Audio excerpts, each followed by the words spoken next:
talked about her heart being shocked twice, give me details that she just shouldn't know.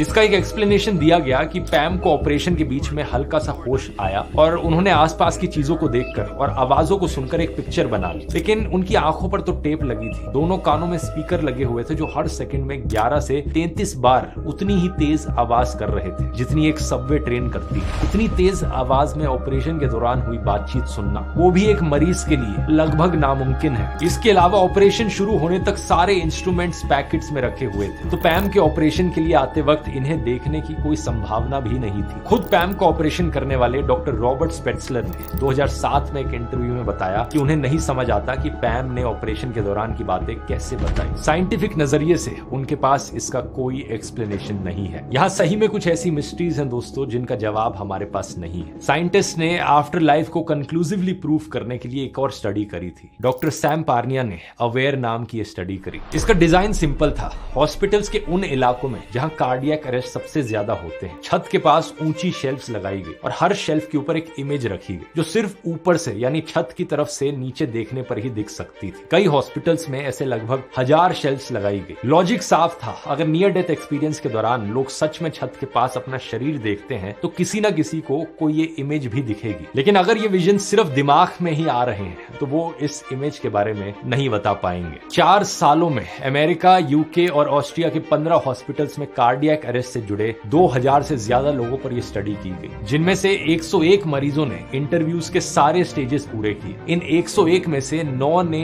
Near death experience होने का दावा किया और 2 के पास अपने कमरे के माहौल की डिटेल्ड यादें थी। लेकिन इस स्टडी का भी कोई कंक्लूसिव एविडेंस नहीं निकल पाया। इन 2 में से एक इंसान इतना बीमार था कि उसका इंटरव्यू ही नहीं किया जा सका और दूसरे मरीज को जब कार्डियक अरेस्ट आया तो वहां पर कोई शेल्फ नहीं लगाई गई थी उस वाले कमरे में। सच बात यह है दोस्तों कि कुछ मिस्ट्रीज आज के दिन भी मिस्ट्रीज है। साइंस के पास लाइट टनल्स का एक्सप्लेनेशन है, अपने मरे हुए रिश्तेदारों को देखने का एक्सप्लेनेशन है, खुद की ही बॉडी से बाहर देखने का भी एक्सप्लेनेशन है। लेकिन एक्सप्लेन कर देना और जवाब मिल जाना ये 2 अलग चीजें हैं। पैम रेनॉल्ड्स जैसे केसेस आज भी इस पूरी थ्योरी की दीवार में एक क्रैक की तरह मौजूद है, जिनका जवाब ना बिलीवर्स के पास है ना स्केप्टिक्स के पास। हालांकि मैं हमेशा की तरह कहूंगा, extra ordinary claims require extra ordinary evidence और आफ्टर लाइफ